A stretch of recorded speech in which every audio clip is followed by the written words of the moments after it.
welcome to the conversation again. My name is Jennifer Crandall. We are discussing today how COVID-19 is accelerating the digital world, although all three of us have been in the digital world a while.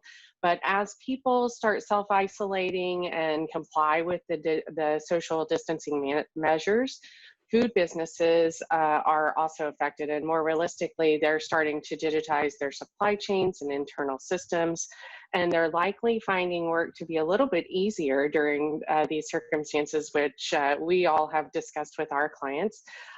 Today, we're going to look a little bit of what a digital supply chain means and give some thoughts on how to go about implementing one. But before we start, we're just going to discuss a little bit about our current situations, because we really haven't taken a lot of time to introduce ourselves and what our normal day-to-day activities are. So I'm going to turn it over to Andy and James to talk a little bit about where they are in the world, why they're there, what's been going on since COVID-19 has hit them just in the personal level. So I'll turn it over, whoever wants to take the start.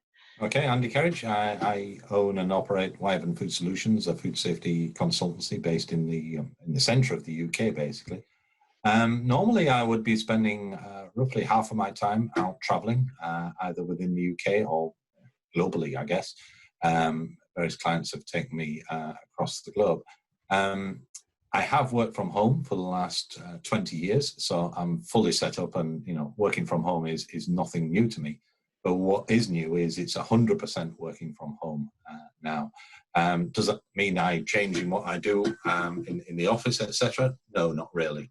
I'm fortunate in that some of the clients that I'm serving at the moment, I can do the work remotely. So I'm not 100% occupied, hence having the time to do this podcast. But equally, I'm not totally unemployed.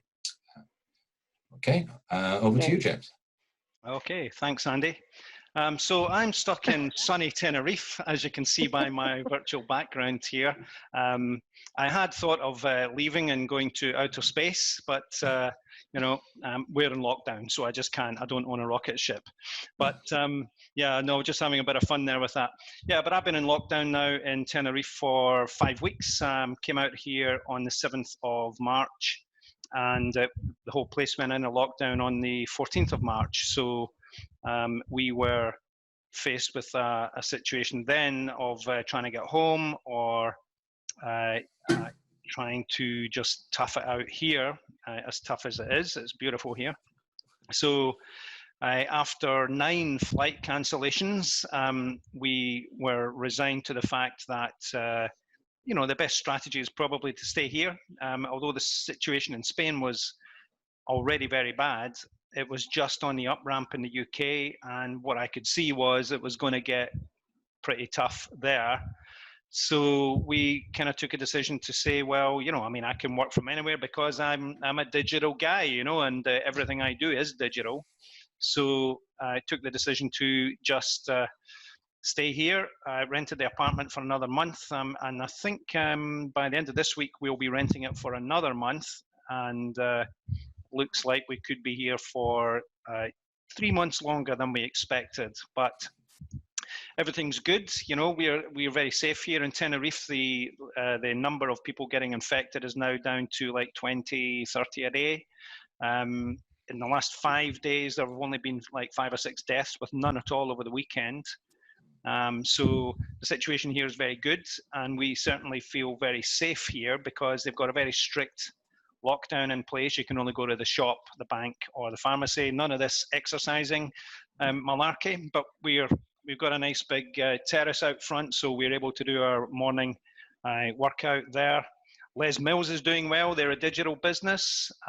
Zoom is doing well. They're also a digital business, and that kind of fits in very much with what's happening these days. Because of the measures, people are really forced to reevaluate what their daily schedule is like. How's it been for you, Jennifer?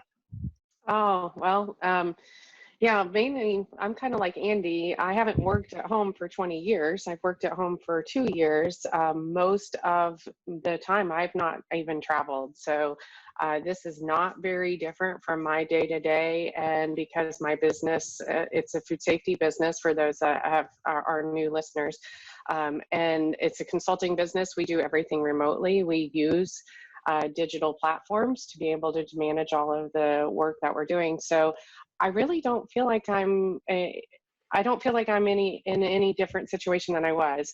The United States, we talked a little bit about how the lockdowns were a little bit different. I caught that before the call. So can we talk about that for a second? Because I was not aware of some of the differences. So US, each state is governing their own lockdown procedures. And so I'm in the middle of the United States in Kentucky, and our governor's been he's been very conservative with the way he's approached this. I shouldn't say conservative, I should say aggressive, because he's ahead of the pack of locking us down, like shutting down all non-essential businesses very early on in the stage. So we've really just been going to the grocery store. We are allowed to go to the hardware stores, all of our gyms, all of our yoga studios, everything is locked down. So we've been doing everything at home. Zoom has definitely been doing well during this, because I know all of the people are homeschooling and logging in to do classrooms with their kids. And so the kids are able to interact a little bit with the teachers. I know my yoga studio is doing Zoom calls for classes now. So we've switched over where my mat's at home. It's in the background. So I've been doing yoga myself that way. But let's talk a little bit about the difference, because James, you're from Scotland, but you are in Spain, in Tenerife. So you kind of mentioned a little bit about it, but talk about what their lockdown procedures have been for non-essential. You mentioned you can't do any gym time or workout time. What else is being affected? Well, I mean, I think here you are literally not allowed outside at all. You know, if you go to the shop, for example, you can't walk past more than, I think it's one grocery store. You can walk past one grocery store to get to a supermarket, but you can't walk past two, because that's seen as, you know, you're kind of you're playing the game sort of thing. Interesting. You know, we're very fortunate because we've got 3 small local supermarkets in the village here in Los Gigantes, which are literally 3 minutes from our home. I did kind of break the rules a little bit, but don't tell anyone. I walked up to the whole podcast community. I walked up to Lidl a little bit further away because, you know, they had more of a variety and so on. But what I'm finding is that the small local shops are very, very quiet, because this is a place where there's quite a lot of expats from, you know, the UK and Germany, and some Russians as well. But most of them have gone home. And, you know, even when you're here, when it's busy, about 1/2 of the properties might lie empty at that point. So the village is normally fairly bustling, but now it's completely dead. And these shops, these local shops, I try every couple of days, I try and go into each one of them, and, you know, even spend 10 or 20 euros, you know, on what we need. And that, you know, that works out really well, because it's very, very important to support these guys. You know, you know what, the Lidl will be okay, right? Because a lot of people go there and stuff. And when I did go there, it was quite busy. But these local shops, they are always very well stocked. There's never been a problem with toilet roll. So, you know, and there's never been a problem with wine and beer and all of these things, you know, but it's the fresh food that is the bit that's maybe not quite so well served by the local shops, but they generally have everything else that you need. Even alcohol, hand sanitizer, when you guys had none, they had some here, you know, so. We still don't have any. You know, no, like it just depends on where you're at, but like you have to go first thing in the morning, and it runs out every single day. Yeah. On those essentials.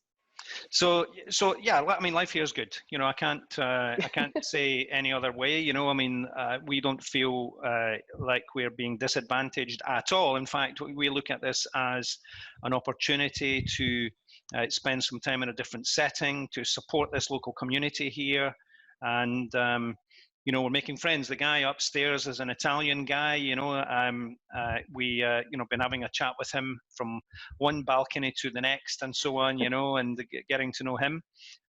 But he and us are the only people in this block of 6 apartments that we're in, and you know, we don't see anyone else from one day to the next quite often. But like I say, you know, we're very fortunate to have been here during that time. Instead of being locked up at home in Scotland. And the digitisation part for me is very obviously very natural. And we run a software company, you know, and 3iVerify is a digital platform. And all of my team, they work out of our office in Kirkcaldy in Fife, just north of Edinburgh. And but I've got also guys in India as well. But we all use Microsoft Teams for almost everything in terms of our communication. There's our video calls, our reviews. We use the wikis on there. We use everything that platform's got to offer. And I have to say, it's terrific. Previously, we used Skype. Jennifer and Andy, you and I, we've all used Skype together for years. And I just never, ever even look at Skype anymore, you know, because my Teams has just got it all. It's a full digital business management and communication solution, and I expect that Microsoft Teams adoption will be skyrocketing because of COVID-19 as well. And these are the kinds of things that are happening. So I'm calling COVID-19 the digitisation virus because that's what it's doing. It's really accelerating and pushing people to digitize the aspects of their lives that previously they were in a holding pattern with. You know, Skype is actually old technology. It's crazy to think about it like that, but it is actually old technology. But now we've moved so much further ahead in terms of the tools and technologies that are available to us. And yes, Andy, I know that you're a bit maybe a bit more conservative than I am, let's say, and that the eyeballs. Point, yeah, that was the look. That was that look that says, "You don't blimmin' well say." So, but you know, I actually asked Andy the other day, you know, Andy, go and put WhatsApp on your phone because I'd like to share things with you, and he said, "Not another bloody piece of software." I have WhatsApp on my phone. I use it a lot, but you know. One thing about James is a piece of software lasts about 6 months before the next great thing comes along that is going to solve everything. And we all have to get it onto our phones and all the devices. Oh, come on. So my question, why WhatsApp? So right, come on. James. I've got WhatsApp. Just a short time. He's so right. But Microsoft Teams, if it's so good, why aren't we doing this on Microsoft Teams? I am totally doing this on Microsoft Teams. I have it pulled up under Zoom. Yeah. Yep, we can do this on Teams, but the good thing about Zoom is that it's a tool that is specifically designed only for this, which means that the video quality is better, the bandwidth is better, the sound quality is better, and so on.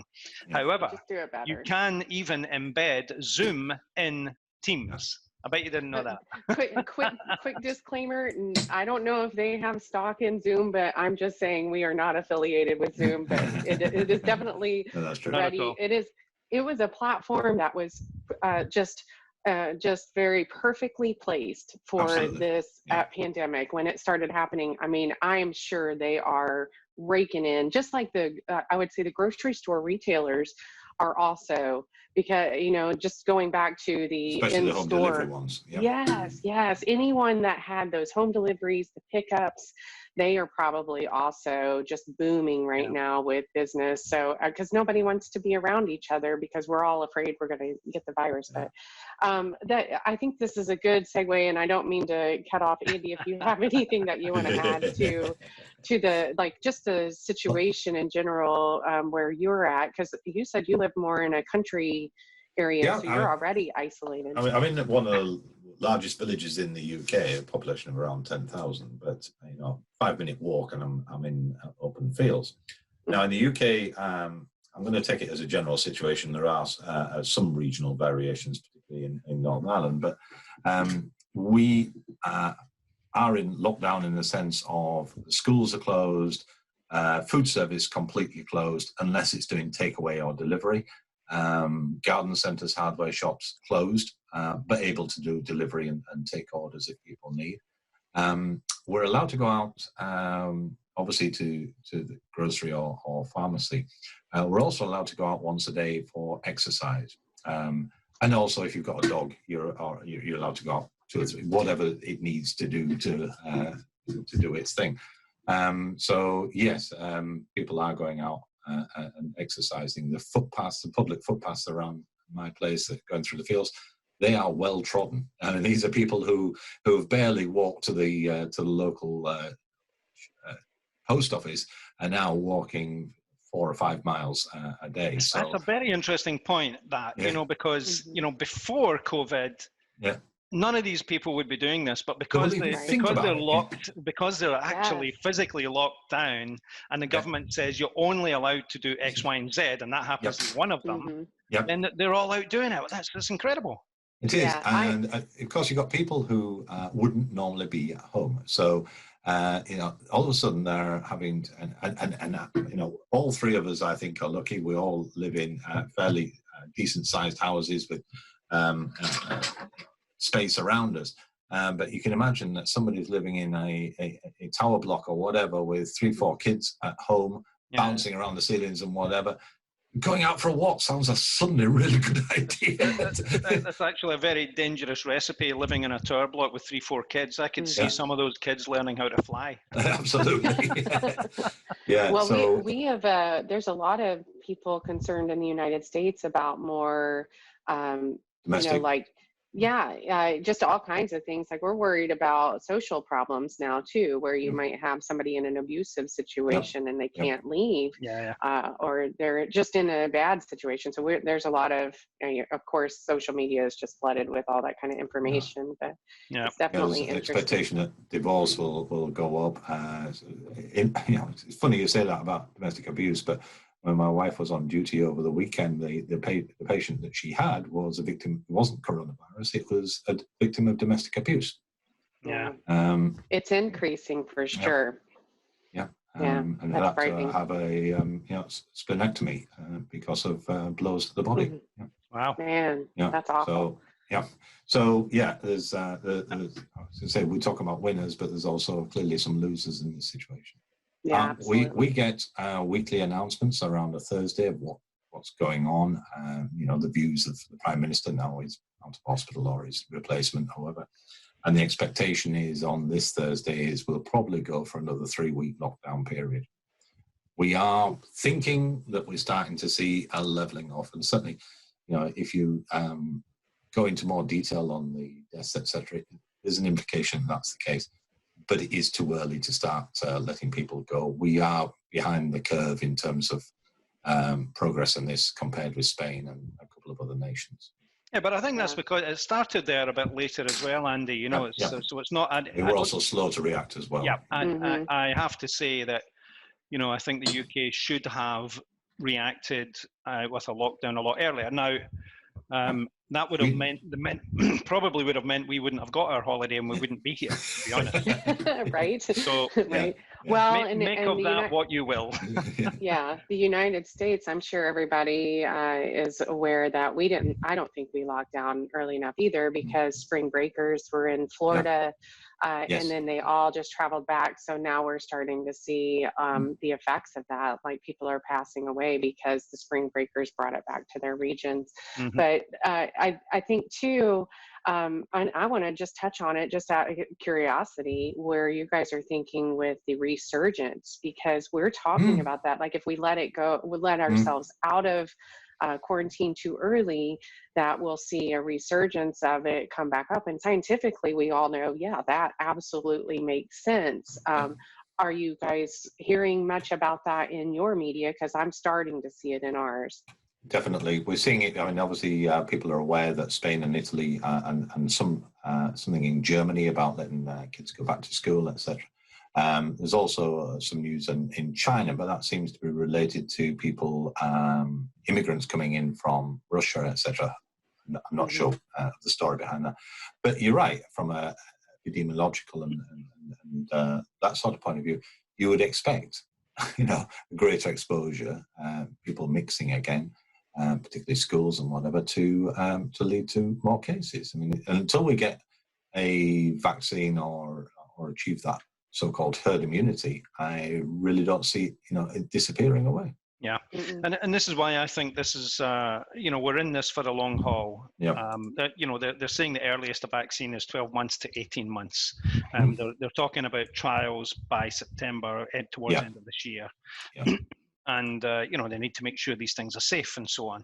So I don't think this is going away anytime soon, and therefore this initial digital boost that's happening with adoption, I think that is absolutely here to stay, and I think that we all have to change, we all have to adapt to be able to do our jobs, to survive, to continue to get through this to the point where this is no longer a threat, because it's clearly going to be a threat for a minimum of the next 1 to 2 years.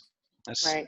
How long does it take to vaccinate 7.7 billion people? Well, you obviously prioritize and so forth. Absolutely. There's something that came up earlier on, not in this call, but in discussions, and I'd almost forgotten about it, was what is the normal death rate from flu annually in the UK? And it's actually quite startling when you dig into that. On average, England, not the UK, England, averaging 17,000 die a year. Yep. Now, we've just passed the 10,000 mark for COVID-19. But those 17,000 actually went up to 30,000 in 2014-15. Yeah, that's right. And obviously, it's a very different disease in terms of its profile and its longer term impact on the lungs, etc. But people are not aware, I think, of what happens every year. Well, I was reading another interesting thing the other day. There is a virus. I can't remember its name. It was probably some long technical name, but there's a virus that's spread by the sand fly. And it's on the World Health Organization website. Tsetse fly. No, I don't know if it's that. But there's a virus that's spread by a sand fly, which kills 500,000 people every year, and you never ever hear about it. And Capitaci fever or phlebotomist fever? Does that sound right? Could be. Yeah. I just did a quick Google search. Yeah. But it's a digital world. But it is a bit. When you look at these things and you see the other things that are happening in the world, and that particular sandfly doesn't affect people in rich countries like the UK, the US, Europe, and so on. It really only affects people who live in poor countries, sub-Saharan Africa and wherever else, But it is, you see the amount of resource that goes in to protect us compared to and I'm saying us, right? Compared to the amount of resource that goes into protecting the poor from the countries affected by this. Same thing, I guess, for malaria as well. Malaria, roughly 500,000 people a year die. Right, well, that's not that much, really, is it? No, I think that's, wow. I thought it was going to be much more than that. I think it is improving. Yeah, that's still, James. That's 500,000 people. That's still. It's because he said a half. It made my brain go. That's a small number. So it's so funny you say that, and let's kind of only when applied to alcohol. We'll get back to some food safety. I'll try to segue us to it. But I'm in pitch school and learning how to pitch my company to try to get some investments. And one of the statistics that I was pulling was 1 in 6 people, the CDC says 1 in 6 people get sick from foodborne illness in the United States, and then they go on to say about 3,000 die a year. And when I shared that with some people that I was practicing with, they were like, that's not that big. And I was like, but they're eating food and they're dying because they're eating food. But it's like 3,000 doesn't mean anything right now because we're seeing such huge numbers surge up with the COVID. So they were kind of like, one other person on the call was like, you've been watching the news too much. Quit watching the news. Like, listen to what we're talking about here. Well, I know exactly the statistics you're talking of because I used to use them in a pitch when I was doing my entrepreneurial Spark stuff, and I think it's around 3,800 or something. And what I used to say was, that's a 9/11 event every single year. When you, good point. And when That's you a think good way to say it. when you think about this, how much money was spent on the aftermath and the fallout of 9/11 with war in Iraq and Afghanistan and everything else. It was trillions, absolutely trillions was spent on that. Just immediately thrown at it. You're totally right. Yep. Well, it's just funny because it softened, like whenever they looked at it from the perspective we are today, then it just it's not computing as well. So 1 in 6, instead, I'm going to focus on the 1 in 6 in the room might get sick, but I do like that idea of the 9/11. But let's use this to talk about, though, how shift into our topic, because we did kind of banter for about 15 minutes, which is fine. But let's talk about, we're seeing the increased activity online with people looking for digital solutions.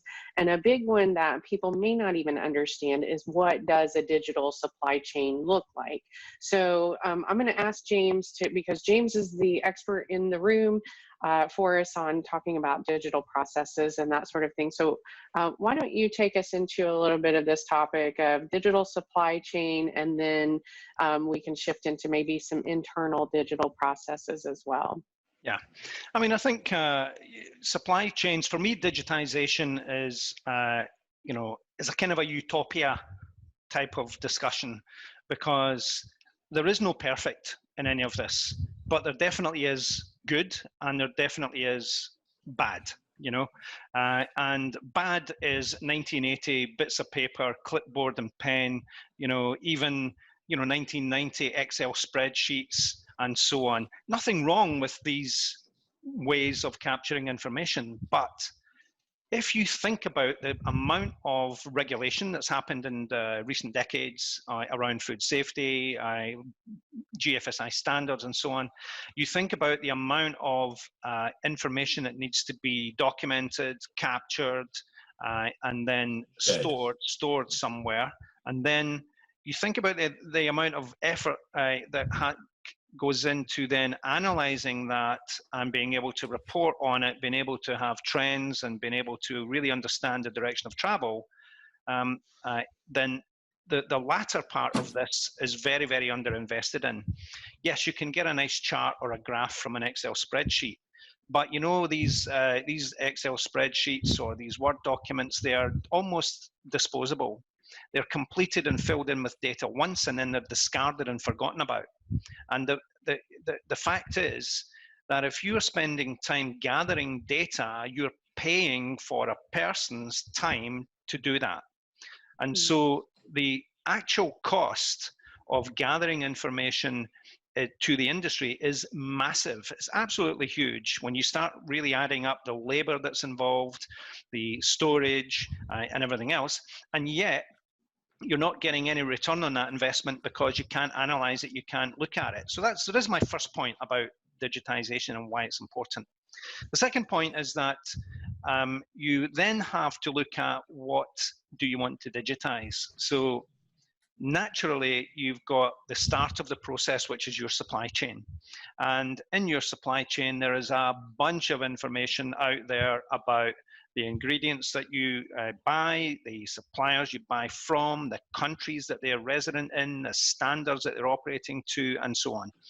And it's a real challenge to bring all of that together into something that you can make sense of. And we're doing a lot of work on this, which is a subject for another day. But if you were to do everything that GFSI standards like BRC and SQF say that you should do, you honestly would have full-time people dedicated to just checking what's going on with your suppliers, checking what's going on with your materials, whether it's using Horizon Scan or what the RASIF data or, whatever it is. You would have full-time people doing nothing but that. And in some big companies, they do. But for the 95% of food businesses and food importers that are small companies, they cannot afford that luxury, and therefore they're the ones most at risk of problems coming through their supply chain. So as you know, as you both know, 3i Verify, our solution is very strong in that whole area of gathering information from your suppliers about the materials they sell to you and about the risks and the safety, and being able to analyze that and being able to do trend analysis and other aspects of. But that is just part of the story. The other part of the digitization story is what's going on inside your own factory. If you're a food manufacturer, for example, or if you're in hospitality industry, what's going on in your kitchen, right? So there we're talking about the storage, the HACCP plan, any quality issues that you're looking at, gathering data on, even production, and so on. And again, these tend to be gathered on Excel spreadsheets, Word documents, and so on. And so nothing is joined up. So even things like traceability systems, training systems, and so on, they're all separate systems. And that's because, like we spoke about before, Zoom, why do we use Zoom? Zoom is dedicated to this one thing, and it's very, very good at it. It's hard to be good at everything, right? Mm-hmm. But food safety is well documented as a standard about what kind of things you need to do. Suppliers, HACCP, quality, training, raw material management, and so on. All of these things are very well documented in the GFSI standards. So what we do is we take the GFSI standard and we digitize a system around that. So we do the supplier assessments, the material assessments, the HACCP plans, the document control, the corrective action management, and so on. And we build a digital system that way. So I hope that gives a bit of an idea that this is what, certainly our vision is of what a digital supply chain looks like. Of course, there's more to it. Trade, your blockchain, digital ledgers, all of these things are all in the mix as well. But there's never going to be perfect. But we should move from being bad at that to being good at that, and you can only do that by bringing all these things together into as few systems as you can that can talk to each other. Andy. Okay. Yeah, I was going to say, I do a fair bit of auditing normally, obviously not at the moment. And I suppose there's several steps along the road to digitization. So in the small companies, yes, mostly paperwork and whatever, and that works for them at the very basic level. It's, traceability works, all that sort of stuff. But in terms of doing any analysis and so on and so forth, that sort of falls to bits. And the thought of working from home, whilst the factory is still running, doesn't work, because you're talking about where does this file live and so forth. Then you go and visit a factory that does have some systems. So you have to go down to the engineering workshop to look at the preventive maintenance plan and all that, because it's on the engineering system. Then you go to talk to the purchasing team about supplier approval and how are they working on their only using approved suppliers. And then you might have to go and talk to HR because you want to talk about training. So, and the only people who probably haven't got a system would be the technical or quality departments. Yeah. Right. Who are then reliant on all the other parts playing it, because there's no visibility. And quite often I will go to, I'm not going to pick on any particular department, I'll go to a department and it begins with E, and they haven't done what they were supposed to be doing, and there ends up with a major non-compliance because there was no visibility, there was no responsibility, and and there's no integration. And then of course you've got and again, all these people are, a lot of these people are having to work from home, and those systems actually only work on that computer. So that leads into a good question to Andy. How do you think those companies that are not centralized are coping with the current situation if they're not digitized the way they need to be? Well, I had a good example on a call this morning is I'm not able to do my internal audits because I'm based at home, and you know, my factory is running, and I'm not supposed to go onto the factory. So we had a quick discussion about glass technology and so forth, as we would. But you know, the short answer is they're not. They're coping, but they're cutting back on what they should be doing, and those that are factories that are working full steam ahead anyway, and just doing the very basics. You know, they're not able to cope with this remote working. So do you think that's going to have an impact on, you know, an uptick in food safety incidents, food recalls, perhaps? It might do. I think where it's going to bite them in the backside is when things do go back to auditors being allowed into factory and whatever, and they have to demonstrate what they did over this lockdown period. You know, the Gfsi and the various certification bodies and schemes have granted an extension of that, which may need to be extended in some circumstances. But when their next audit comes and they go back and look at the records and say, well, you know, what's your excuse for this? Is, oh, we weren't set up for remote working, is going to be a bit of a thin excuse, I think. Yeah. Right. So one thing that's making me think of, and I'm going to go off course just a smidge, we have a certain colleague, sorry, I'm going to do that. We have a certain colleague, I won't mention names, that is very anti-GFSI schemes, audit schemes, that's based in another country none of us are in. So I will just leave it at that, and not to point fingers too much, but been very vocalized about the over redundance of paperwork. So do you think that the audit scheme owners and the GFSI board might need to look at what's important? Because Andy, you just said, and I know this isn't, you know, like by any means saying that it won't happen, but you said, no, the risk might be lower on the food safety incidents and more on not getting the certifications. So what's the point of getting a certification if you're not too focused on that piece of it, you know? So I wonder if they're going to adjust the way they look at things and look at what's important and what really should be digitized. Back to the topic. What are your thoughts on that? Well, I think, you know, we've got to remember what certification is. It's a once a year event whereby the records and the factory are presented to an external auditor. Yeah, let's give credit where credit's due. The majority of food companies want to do the right thing. And that's why I said, you know, the food safety aspect of it, yeah, there will be cases where, you know, fraudulent activity, etc., is taking place. But the majority of people want to do the right thing. Yeah. If we take that viewpoint, then certification is an endorsement of what they're doing, rather than, it's certainly not a guarantee of food safety. It's like saying, you know, in the UK, after our car is 3 years old, we have to have a Ministry of Transport test or whatever it's called now. But, you know, that car could fail the day after that test. It's no guarantee of, you know, the car. It's just at that one point in time it was tested and everything was fine. Yeah.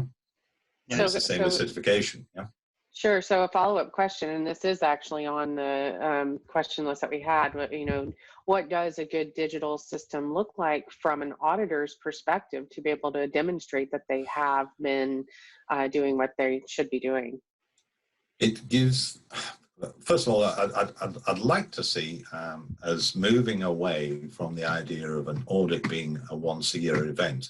I would like to see more of a continuous you know, monitoring and ability to dip in and out, and you know, the factory, you know, unannounced audits in a way give a sense of, you know, audit ready 100% of the time, but they know roughly within a month or so when the audit's taking place. But I'd like to see an audit being a continuous process, and secondly, digitization allows you to get through so many records. You can spot the oddity, the thing that stands out, much easier than you can in a paper record where you have to physically go through. Now, auditors will say, you know, it's only when the auditor's there that they happen to light on the page that where the problem occurred. But you know, with a digitized system, you're much more, you should be easier to spot where non-conformances occurred and where gaps occurred that weren't followed up. And another thing to add on to that is that if you've got a good digitized system, then you've got a good audit trail of who did what, when. It's all time stamped, it's backed up, and everything like that.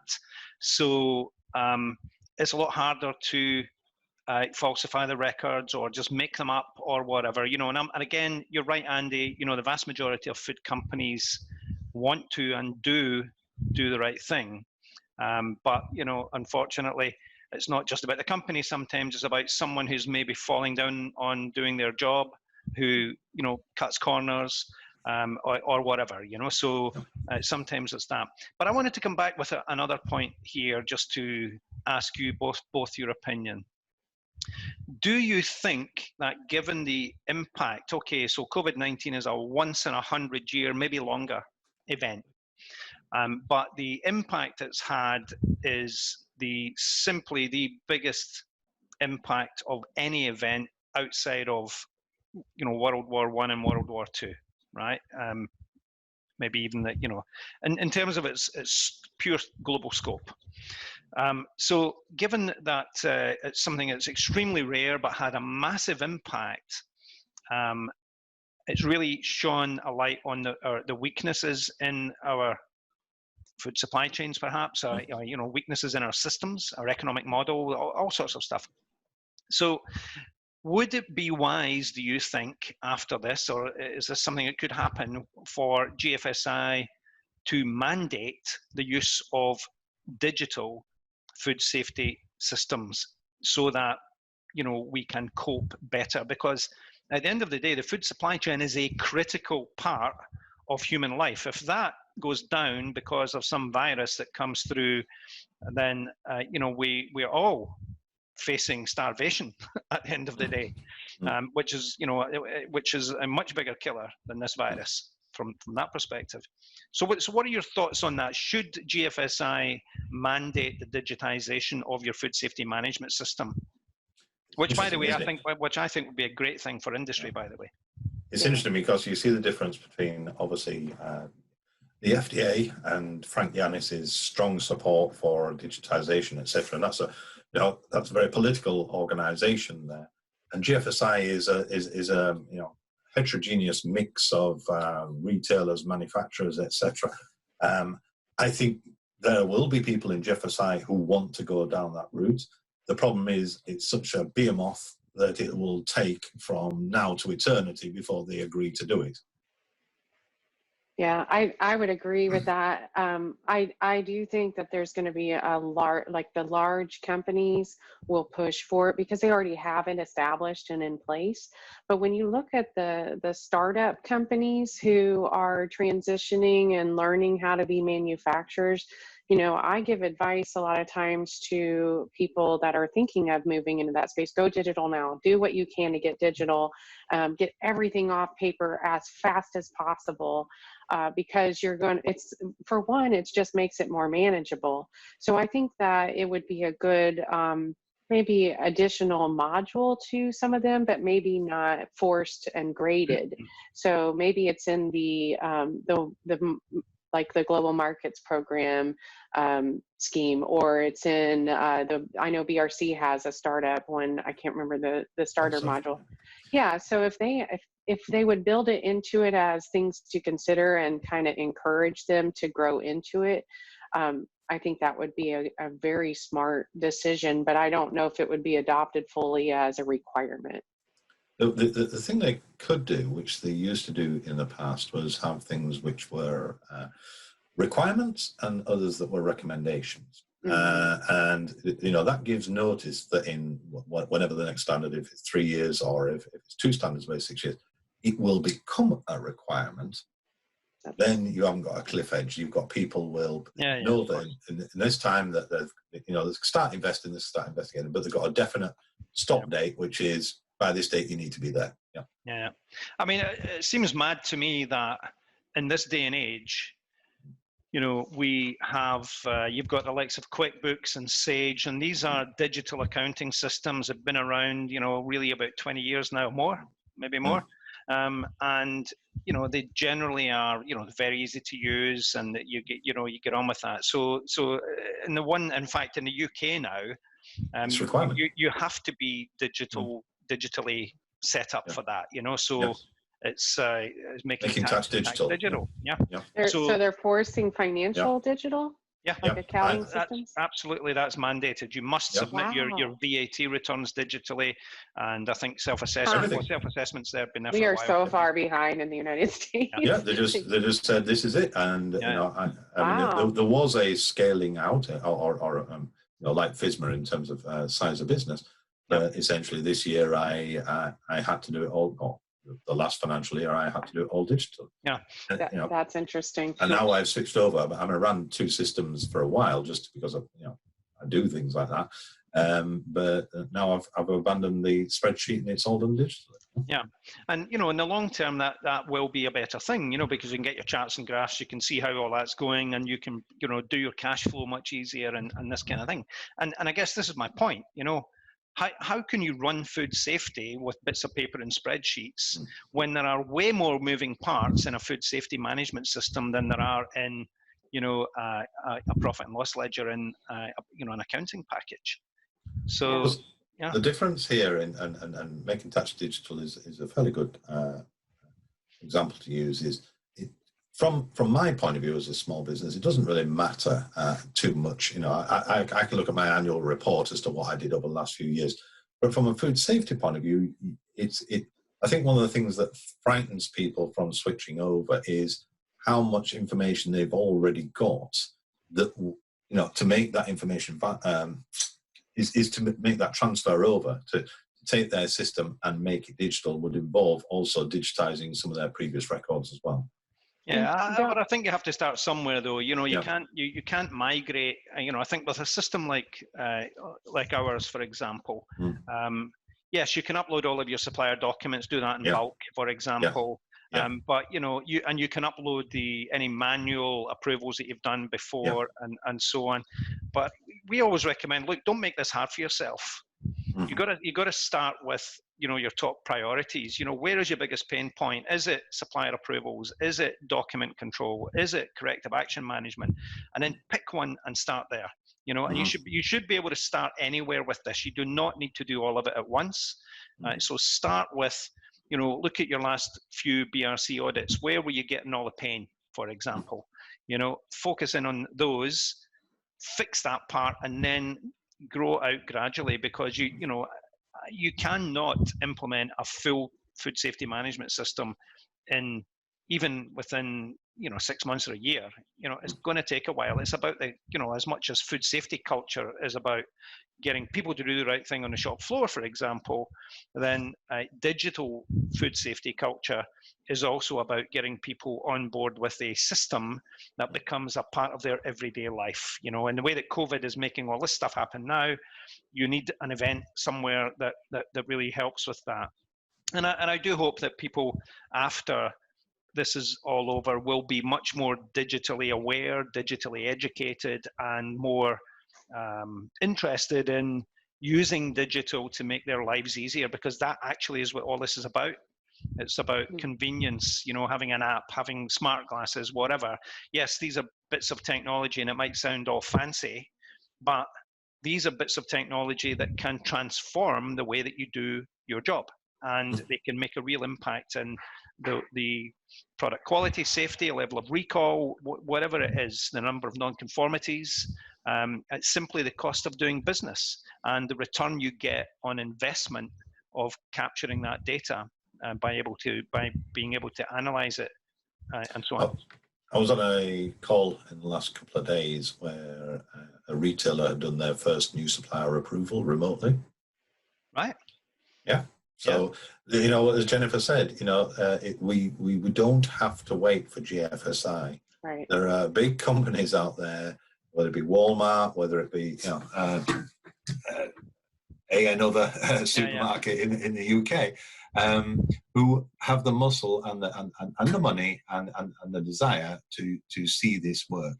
And it may be that it isn't GFSI in many parts of the world. It's the major retailers and some of those large manufacturers as well. the Kellogg's, the Nestle's, the whatever of this world. And the early adopters, the ones that want to and can see the advantages and push out there. Yeah, definitely. Yeah. And you go back to the early adopters again, you know, when you look at the way GFSI rolled out, you see, you know, like we had in, I don't know, 2001 when GFSI started and all of the larger corporations started going. I know Kroger and Walmart jumped on board around 2007, 2008. And when they took off, then they started pushing it downstream to the rest of their supply chain.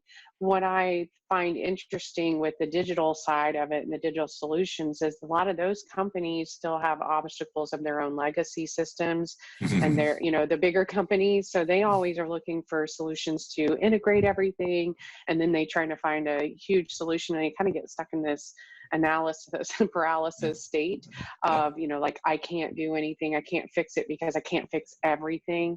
And I think, James, your point of, you know, start somewhere, look at your pain points, that's a fabulous advice to you know, a medium-sized company who might be trying to solve it.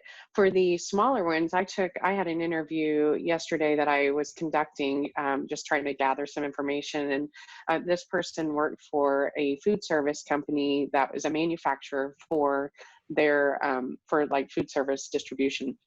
And they made a comment about their smaller suppliers that they work with, and they said innovators haven't built the infrastructure in their food safety programs already. So when they mentioned that, that was their biggest concern from food safety for supplier management. And I just find that interesting because that's also going to be the same people who are going to struggle with doing the digital piece of it, and they're going to put that effort into things like, you know, like QuickBooks, or putting into Salesforce some of their ERP systems and their CRM systems, but they might not be focusing on the food safety piece, which is just as critical to add. So it's like, if you had to decide I know, Andy, this might be a great question for you too. You know, if you had to decide like 3 or 4 main things to digitize right now when it's looking at a manufacturing facility, and I'm not just saying food safety, what would those pillars be in your mind? One would be stock control, so an SAP type system, and then you know, obviously I focus on food safety, and I look at the amount of time that is wasted, and people filling out records that go into files that only get dragged out. Maybe they get dragged out at the end of the week, so somebody signs them off allegedly, and then, you know, get dragged out at the audit because they need to be on a trolley to be hoisted around the facility, so the audit can see them. Seen it. And yeah, and the file cart. Yeah, you know, just it's such a waste, you know, of resource and whatever. And somebody then say, oh, well, what's the stats? Or, you know, they have to take all those figures and produce Excel spreadsheets so they can do the KPIs and all that sort of stuff. And as James said, you know, once they've been dealt with once, that's it. You know, their value is lost. And yeah, that's definitely another one. So, and then, so stock control, food safety, accounting. Yeah, I mean, obviously accounting. Yeah, I mean, I suppose. Yeah, I suppose it's line scheduling, I mean, allergens and all that sort of area. When you look at the biggest cause of recalls still, both US and UK, is wrong product, wrong label, something there. The technology exists. Is this the right pack for the right product? Yes. Why are we still getting so many recalls? That's a really good point. Yeah. Yeah. And it's, you know, it doesn't matter on the size of the manufacturer. You know, people have got almost numbed by the number of recalls. We had a recall. Okay, it wasn't wrong product, wrong pack, but Coca-Cola were in the news over the last few days because of a recall to do with glass in products. No, but in terms of the allergen stuff, wrong pack, wrong label, it hits everybody. And it has been, you know, it's not just something that's risen, it's been around for a while as that statistic. Huge impact. That's so true. James, do you have any additional thoughts on that? Well, I think certainly what I see in my customers is that the supply chain is the blind spot. right? So that you cannot go, unless you're like a big company with deep pockets and lots of resources, you cannot go and audit every single one of your suppliers. In a global environment, you might be buying, let's say, desiccated coconut from a factory in Sri Lanka, right? There's no way you're getting on a plane, spending 2 days to get there, just to go audit them and everything else, because, the amount you buy from them it just doesn't make any sense. And the risk that it presents doesn't make any sense. So I definitely think that what I'm seeing from my customers is that they really appreciate our software solution, because one of the big strengths is around the whole idea of supplier questionnaires and gathering the data and then being able to verify that data. And yes, it's not perfect.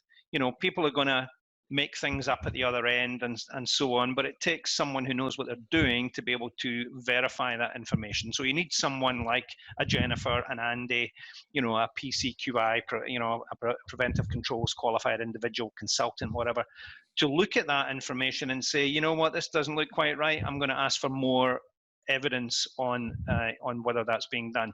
And I think, coming back to the point, I'm still so excited about the View 6 Blade glasses. We're going to have a lot more auditors that look like Roy Orbison and Elvis very, very soon using those, But getting those points joined up.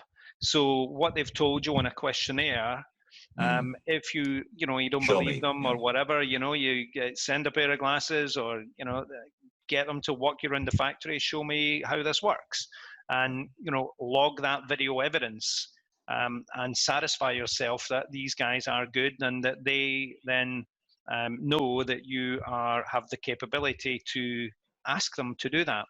So for me, I think that's the big one, and we've invested heavily in that to date, and we're investing even more heavily in the artificial intelligence supply chain scanning technology, which we'll talk more about in probably the next few weeks. Yeah, you've got to use all the information points that are available to you, and unfortunately they are everywhere. They're spread like confetti across the internet and across the world, and having technology to bring that stuff together and make sense of it, I think that's for me, that's the big priority. We produce software which is we think it's great software, but at the end of the day, it's just software, so we need more than that. We need some intelligence. We need an army of kind of data gatherers that can go out and do that. And and the technology that we've built does exactly that. Go find the data, analyze it, read it, tell me something I don't know. And if you tell something that you don't know, then you're going to get people's interest about, why should I spend my time looking at this when this is what I should be looking at in terms of the threats. So let's try to wrap this up a little bit.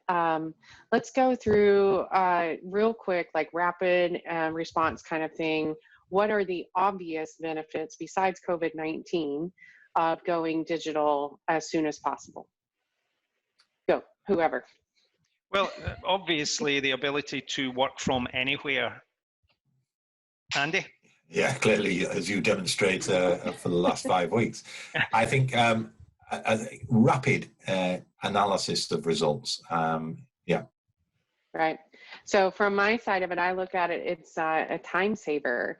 When you're in the manufacturing industry, a lot of time is taken on data and records, and time would be a huge benefit, a saver, so that you could put that person on something else. You mentioned a key thing, a word there, which is data. And what we want is information, not just data. True. So how do you transform data into information? You have analysis, and analysis can be backward looking, or it can be forward looking. So you've got insight into stuff in the past, and then you've got foresight and prediction about what's going to happen in the future.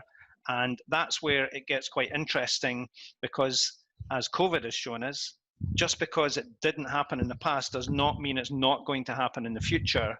So we're looking at a thing called anomaly detection, which is all about looking at the data and spotting things that are not necessarily trends, but they're indicators that something could go very badly wrong at some point in the future. So there's there's some really good tools out there that can help do that, but they're not trivial. Yeah, and that's why we're working with University of Portsmouth AI experts on enhancing what we do with our solution. Right. So, like just to summarize some of the things, the points that we were making a little bit, things to look at right now that would be good for digitization would be obviously we're very passionate about food safety and making sure that your food safety systems are online and digitized, but also considering stock control, accounting, scheduling was a huge one, and you can build food safety things into each one of these if you need to. And then stock control, I don't know if I mentioned that one yet. And supply chain management. So those, just looking at those kind of avenues of where to go now, especially if you're down and you are, have lowered volume right now because of the COVID-19 situation, and you want to survive, you want your business to be thriving on the other side of it, it's a great time to start investigating some of these solutions. And also, to James' point, look at where you can look at taking some of that intelligence from it, pull from the data that you're collecting, and what kind of information can you digest from that. You can have, like past history information that about your facility, about other suppliers, and then what can I do with that information for the future and predict what to do with it in the future, or predict concerns. This is the whole point of food safety. We do hazard analysis all the time, and the goal is saying whether that hazard is really justified or not, and that we feel like it's going to happen in this facility, and then afterwards we make sure that we manage it. So this is all interrelated. We can definitely use it all for progressing our facilities forward and our companies forward, and making sure that we are doing it in a digital way, so that if COVID does resurge, or any other pandemics that we are facing, this is not something to use just in a crisis time. Obviously, there's going to be some advantages, and there's a lot of different things that would be able to, a lot of useful tools that are out there that you could use, and such, one of them being 3i Verify, and that's obviously why Andy and I are connected to James, among other reasons, but that is one of them. I can at least say that for myself. So you also like whiskey. I know that you do, because I do love the whiskey. We had some, yeah. And come to think of it, Andy likes a wee drama as well. That's hilarious. So any final thoughts before we close the call, James? No, I mean, I think apart from the obvious, everyone stay safe and so on, but Jennifer makes a great point, and that is, this is a time for reflection when we've got a bit more time on our hands. We're not so busy with all the distractions and so on. So it is a great time to think about what the strategy is for afterwards, because when we get back to work and it's head down, it's very, very difficult to get the time and the energy to innovate and to change things up and to do things better. So yeah, I think use this time wisely where we can, and think differently, which is why we're doing this podcast. We're thinking a little bit differently. We're trying to do something different. Mm-hmm. Andy? And obviously, if anybody has an interest in further discussions on digitization, to contact any one of us, and we can talk about it a lot more. Yeah, absolutely. Yeah, we're always open for a chat. Yeah. Absolutely. So again, we thank you for joining us on the conversation. If there are any topics that you'd like to see us cover, please, leave us a note, let us know, and feel free to contact us for any other things. If there is anyone that you think would be a great guest speaker, definitely let us know as well, because we'd love to have one or two people join us occasionally to just further enhance our conversations about food safety and about digitizing the food safety world, and then any other things that might surface. So we thank you for your time, and be well, be safe, be healthy, be happy.